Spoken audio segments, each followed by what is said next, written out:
Coming up on the Sci-Fi Channel.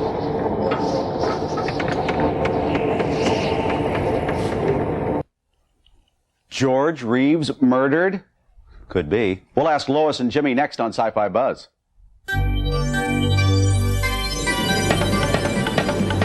On this week's Sci-Fi Buzz, the mysterious death of Superman George Reeves. Mr. Montgomery Scott celebrates a birthday. Buzzing with celebrated sci-fi author Octavia Butler. A best bet for remembering the late Jack Kirby. And the return of Harlan Ellison, shaken but unbound. I got this far, the lights went out, pitch dark, I got thrown down the stairs, face first against this.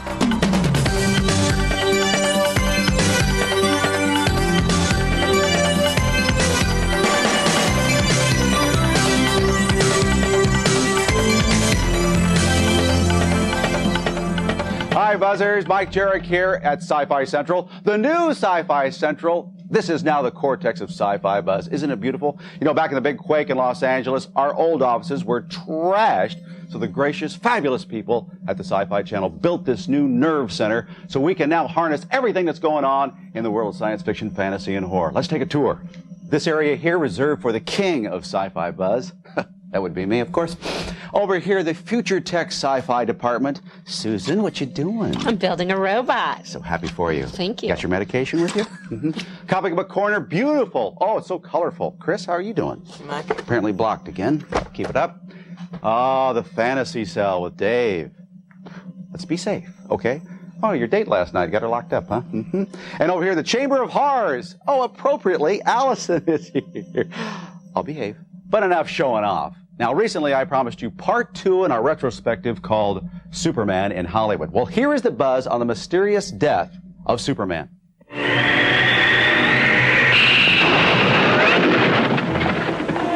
No, I don't believe it. You will, Blinky, you will. On June 16, 1959, fans of The Adventures of Superman got a shock they'll never forget. George Reeves, the star of the series, was found dead of a gunshot wound to the head. The death was ruled a suicide. But before Reeves had been buried, suspicions were already stirring. Jack Larson and Noel Neal, who played Jimmy Olsen and Lois Lane on the series, are among the many friends of Reeves who wonder if the actor was murdered. I have believed that he committed suicide, but then there's controversy and about it, and I could believe anything. I don't know. In Hollywood, Reeves' death is one of the more controversial.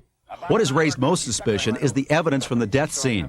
Reeves was found in a bedroom of his Beverly Hills home with a pistol next to his body. I saw with my own eyes in the bedroom upstairs where he died, there were 3 bullet holes. And that's the main thing that's a controversy in my mind. It only takes 1 bullet. Adding to suspicion was the fact that Reeves had been in good spirits in the days preceding his death. He was planning to get married that very week, and his career was on an upswing. After a 2-year hiatus, Superman was going back into production for 26 episodes. George, from what we were told, was going to do a short, not a cheapy movie, but a 2-week movie, during the summer months, which he was looking forward to, and maybe getting married. And then we were to start in September to do 26 more. Well, all you have to do is just put away part of your allowance or your odd job money and put it in United States savings stamps at school. The official story was that Reeves had become suicidal because he was typecast as Superman and couldn't get other parts.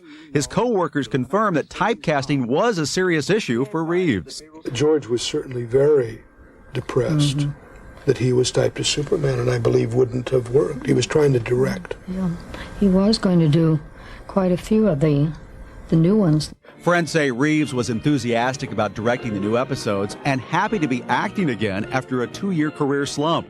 So why kill himself? And if he didn't, who did? The most popular theory is that a romantic entanglement had gotten George into trouble. The actor was a ladies' man who, it is said, sometimes overstepped the boundaries of social propriety. He had martial arts skills. I guess he needed them. Right. Not for the show. With his romances. Yes. Reeves had had a long-term affair with the wife of a top Hollywood producer. but he had jilted her when he met his fiancée. 2 months before his death, Reeves had gone to the DA to report harassment by an anonymous phone caller whom he believed to be his jilted lover. Some people speculate that she had Reeves murdered. There are, of course, other theories, but it's doubtful we'll ever know for sure what happened to the most beloved and most tragic Superman of all time. Noel Neill and Jack Larson also found themselves typecast by the Superman series. Noel retired from acting but now works in public relations, while Jack became a writer and movie producer. In fact, he wrote the libretto and narration for the Metropolis Symphony, which you can see on Great Performances on PBS later this year. This is Jeff Johanningman of Hunt Valley, Maryland. I wanted to recommend a computer game named Master of Orion from Microprose Software. It's a highly addictive strategy game of space conquest, design of spaceships, diplomacy, research, economics, and pretty much everything else you'd want in a great computer game.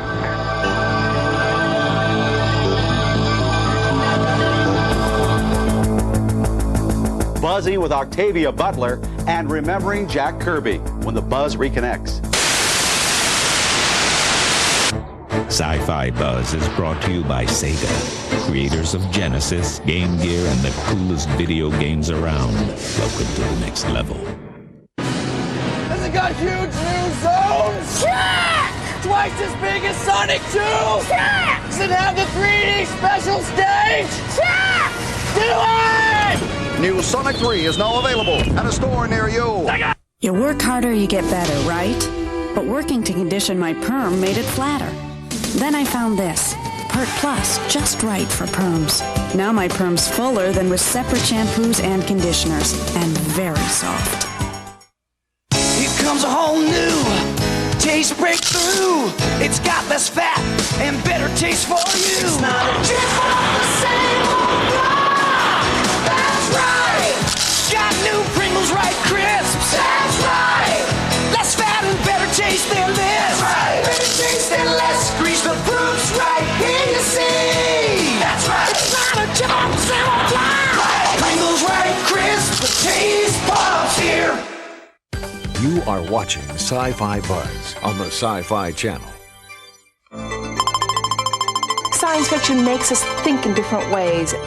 I like to see where the imagination can go and create other worlds. That's fun. Or live in other worlds or be part of that. We don't really know what's out there. Never fear, Smith is here. Explore new worlds with the Space Family Robinson and the crew of the Jupiter 2 as they coast through the cosmos. Warning, warning, alien approaching. On Lost in Space. Tomorrow at 4, 1 Pacific on the Sci-Fi Channel.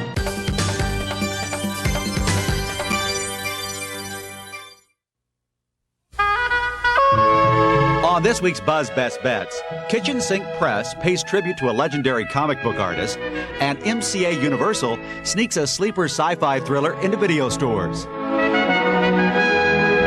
The usually fun-filled world of comic books has been mourning the recent death of Jack Kirby. He was a major force in the industry for over half a century. Often thought of as the king of comics, Kirby was responsible for co-creating enormously popular superheroes like Spider-Man, The Incredible Hulk, and Captain America. In a case of fortunate timing, Kitchen Sink Press recently released a thorough compilation of Kirby's work. The Art of Jack Kirby includes an incisive biography, personal photos, a character checklist, as well as numerous full-color plates and black and white drawings.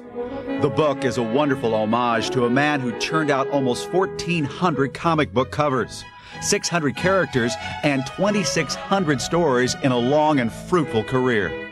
The Art of Jack Kirby is available in many comic book stores. And if you're looking for a sci-fi video rental to get you through these cold winter nights, the made-for-video adventure Monolith is hitting video shelves March 9th. Hold on! Oh, what?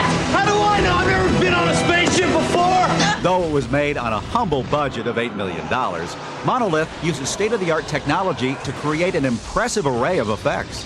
The story follows two LA cops as they uncover an alien force capable of possessing any human it encounters. The alien's sole objective is the annihilation of planet Earth. Monolith bypassed a theatrical release, but it's a good film for its modest budget. Those are this week's Buzz Best Bets. Octavia Butler is often hailed as the first celebrated black female science fiction writer. Her stories, many of which explore multiracial future societies, have received science fiction's highest honors, from Hugo to Nebula. To spend time with Octavia Butler is to truly understand how a person's past can shape their future. So what kind of a child were you like? I'm an only child, and I had no idea how to get along with other children. And also, I was a strange kid who'd learned to stay by herself and make things up. Do you remember when you first started writing your stories down? When I was 10, I realized that I knew the name of a character, but I couldn't think who that character was. And I realized I was forgetting my stories. So I began writing them down then. And at that point, my main character was a magic horse who lived on an island of horses where nobody rode them. Do you get along better with people now? I can fake it. I see. That is literally true. I know how now, and I can do it for periods of time, and then I have to go back home and hide for a while. Butler's latest novel, Parable of the Sower, focuses on a young woman who uses her wits to survive in a near-future world as it crumbles around her. But the leadership qualities she's bestowed upon her main character are not a reflection of the author herself. One of the things I like to do with my writing is explore things that are alien to me. And I'm not a leader. I'm a very solitary person. So 30 years from now, we're going to be in desperate straits. Well, I think of the 60s as the decade of attempting to come together. 90s is the decade of disintegration, I'm sad to say. And the 2020s is the decade of real, I call it the burn. Food prices have skyrocketed. The sea level is rising. The greenhouse effect is in full swing.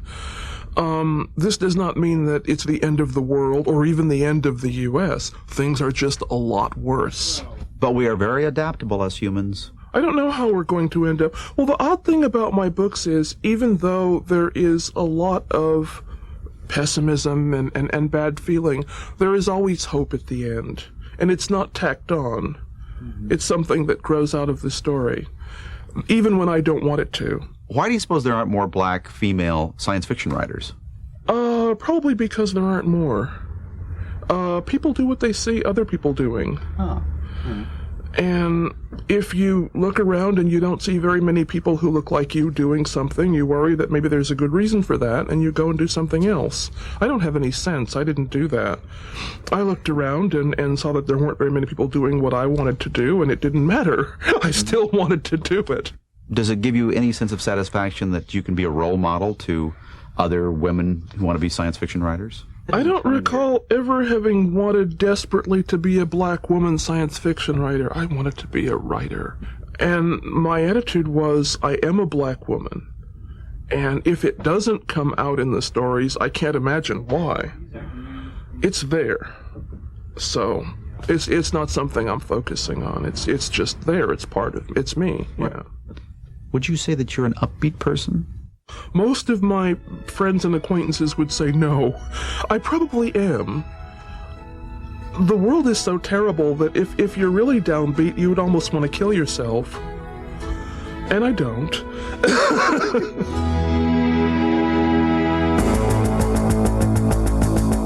It's a buzz birthday for James Doohan next.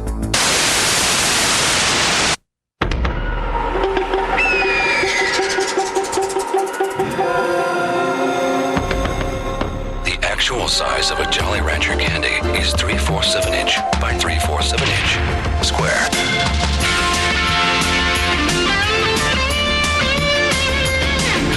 But the actual taste of a Jolly Rancher candy is immeasurable.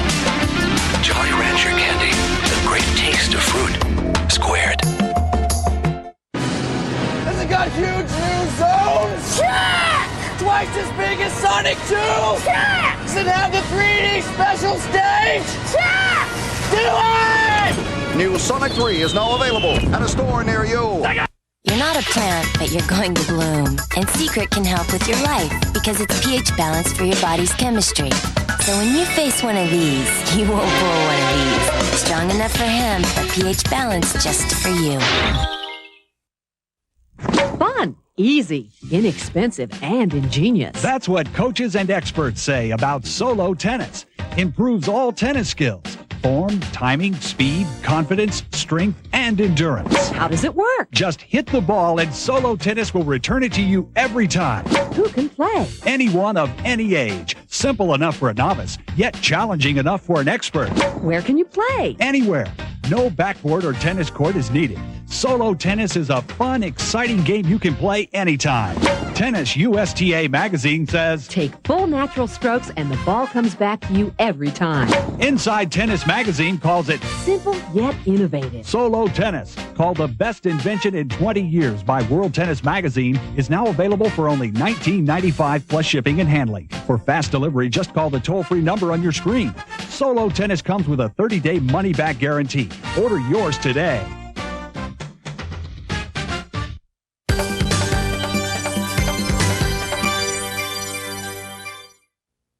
Happy birthday, dear Scotty. Happy birthday to you. Yes, it's James Doohan's birthday this week. Congratulations, James.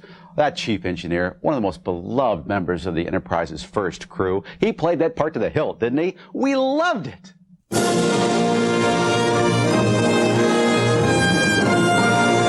Irish-Canadian actor James Doohan was offered roles on 2 science fiction TV shows back in the mid-60s. Both shows, Voyage to the Bottom of the Sea and Star Trek, had tapped him to play an engineer, but only one called for a character with a Scottish brogue. 'Tis a fine foggy night tonight, and I doubt if anyone has ever told you of the marvelous fogs we have in Aberdeen. Of course, we know how it all turned out. Doohan beamed onto the Star Trek Enterprise as Chief Engineer Montgomery Scott, or Scotty. The actor had absorbed the required accent while stationed in Dunkirk during World War II, and he was happy to put his talented tongue to use. What was it they said that started the fight? They called the Enterprise a garbage scow. Sir, I worked hard to get where I got, and here I was typecast, and which is something that never, ever crossed my mind before. Because to me, I did what the character was called for, If it called for an accent or a little, tiny bit of an accent or something, I could do it. Or if he called for even a change in tone of the voice, I can do it, After Star Trek's run ended in 1969, Doohan was hit with the horrible realization that he'd been pigeonholed. To television viewers everywhere, he would always be good old Mr. Scott, or Scotty. Times when if I had a chance to read, before that, 75% of the time, if I had a chance to read, I got the job. All of a sudden, nothing. I didn't work in the business for about 6 years. It was grim. And I was very, very unhappy. And a friend of mine, he just told me, he says, Jimmy, he says, you got to get out of this somehow. He says, you're going to be Scotty long after you're dead, so I'd get used to it if I were you. And that's just what he did. Doohan stopped feeling sorry for himself and transformed his persona from tragically typecast actor into profit-making performer. For instance, he'll slip into the accent, but only if he's paid for his services. He appears at Star Trek conventions all over the world, performs his program Star Trekking with Scotty on college campuses, and has pulled in some nice bucks on the 6 Star Trek feature films. It's very nice to know that I was going to make a little money out of Star Trek, which, of course, we were paid peanuts in the first place, in the series, so it didn't make any living there. Doohan recently stepped out of the Trekkie universe to play a cold-hearted father on the soap opera The Bold and the Beautiful. But if he gets the call to do a much-speculated Star Trek VII, Doohan and Mr. Scott will be on the bridge ready, willing, and anxiously able to report for duty. Oh, come on, I'm a very practical guy, To me, you got to work to make a living. A new Harlan Ellison commentary next. Has it got huge new zones? Yeah! twice as big as Sonic 2? Does it have the 3D special stage?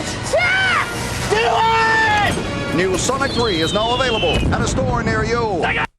It still bugs me that I waited to try Old Spice High Endurance just because I thought all deodorants worked the same. Dumb. This proves it's the best.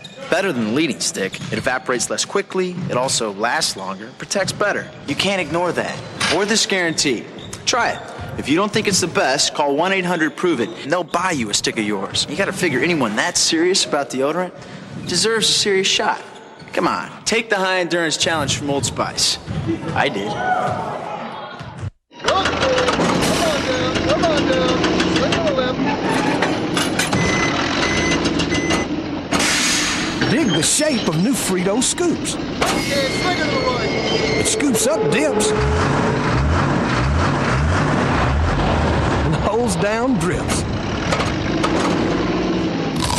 You'll dig the taste. I know what I like Fritos. New Scoops corn chips. Let her go. Bizarre events that capture the imagination. Mysteries from the other dominion on the Sci-Fi Channel. Coming up next. You are watching Sci-Fi Buzz on the Sci-Fi Channel.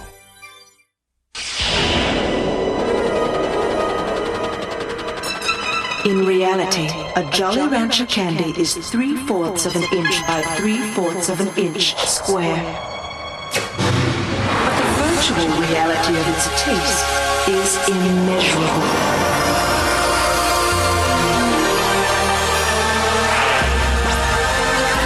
Jolly Rancher candy, the great taste of fruit, squared. Has it got huge new zones? Twice as big as Sonic 2? Does it have the 3D special stage? Do it! New Sonic 3 is now available at a store near you. The big LA quake not only caused distress at our old Sci-Fi Central, it also was a major blow to our commentator, Harlan Ellison. Literally. How do you like this? This is a still photo from the new movie, The Invasion of the Panda People. No, not really. What this is, folks, is what I looked like after I got smashed by the earthquake. Yeah, I'm back. Like they said in Poltergeist, he's back. Back again on Sci-Fi Buzz, back again doing the commentaries. But I'm wearing the dark glasses because we had a little problem out here in Los Angeles. A lot of people in the other parts of the country don't seem to understand quite what it was like. 4:31 in the morning on the 21st of January. I was sitting up here in my office on the second floor of the house working when the first temblor hit, the first burst of energy. The temblor came from out there. The fault line runs across the San Fernando Valley from the left.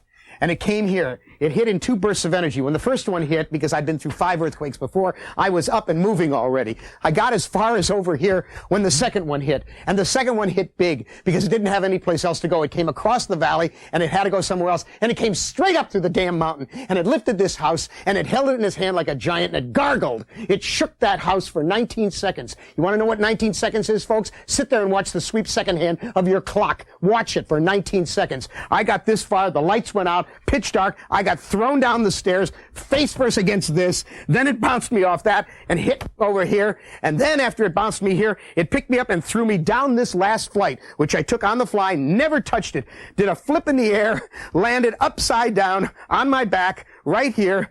Missed this by about 1.5 inches, which would have squashed my head like an eggshell.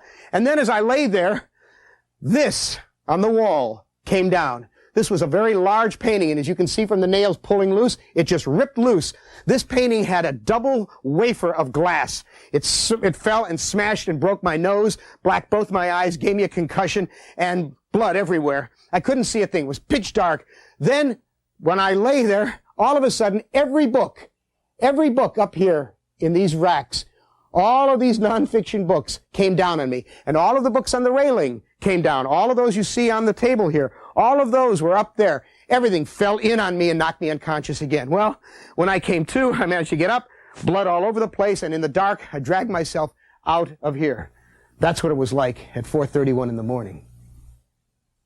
Where we're sitting now, a month and a half later, used to be my porch. I now have the world's largest collection of glass shards. We figure we lost about 40-50% of everything we owned in the house. I wasn't the only one in the community. Richard Christian Matheson lost his entire house in the fire. People have lost their homes in the mudslides and the earthquake. And the people who helped us are amazing. I mean, guys came from as far away as Eugene, Oregon. Chris Rush, the editor of Magazine of Fantasy and Science Fiction, she came down to help. And Dave Bischoff came down from Oregon. Ed Bryant from Colorado. Terry Dowling and his lady friend Nikki came all the way from Australia. And most impressive of all, after we went after her on this program, Mercedes Lackey, Misty Lackey from Tulsa, Oklahoma, came in, got down on her hands and knees, and washed floors. This is a wonderful community, the science fiction community. These people know each other, and they help each other in times of stress. I'm back for 16 more of these wonderful commentaries, and just so it won't be a total waste and me complaining about the earthquake, I want to turn you on to a couple of items, because I've been away for a while. The first is a terrific labor of love done by a guy named Rick Norwood, Manuscript Press. What this is the reprints of all of the beautiful Hal Foster Prince Valiant strips done in full size with gorgeous, gorgeous layouts. It's about $150, but it's a wonderful thing to have. This is the third volume. Here's another thing. This is the best new book I've read in years. You'll love it. Go get it. It's a book called The Woman Between the Worlds by a new writer named F. Gwynplaine McIntyre. It'll knock your socks off. Get it. I haven't enjoyed a book as much as this in years. Otto Penzler of Penzler Books, who used to be Mysterious Press, now he's just Penzler Books, is doing exact replicas of first editions of the great American mysteries. This is the first one, The Maltese Falcon, deckle-edged, the complete book, exactly as it was originally published. And these are only $35 a shot. And if I may, Mindfields, the book I've done with Jacek Jurka, is finally out. And it's available. The publisher is Morpheus. Other than that, it's Harlan Ellison saying to you, when they say, did the earth move for you, be careful what they mean.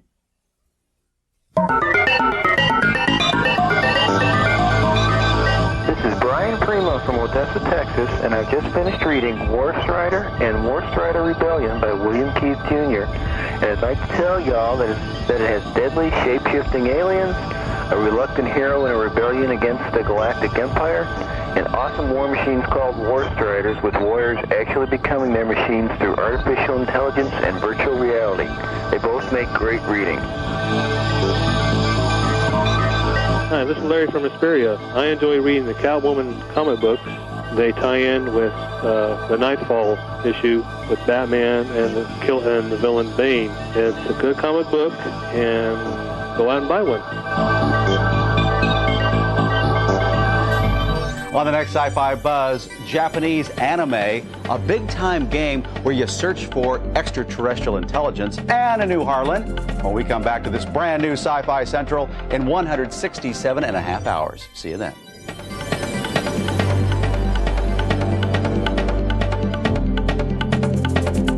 A nuclear accident gives secret agent Sam Casey a secret weapon, invisibility. The problem is it only lasts 15 minutes at a time.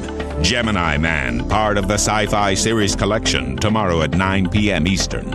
Now, stay tuned for Mysteries from Beyond the Other Dominion. Next.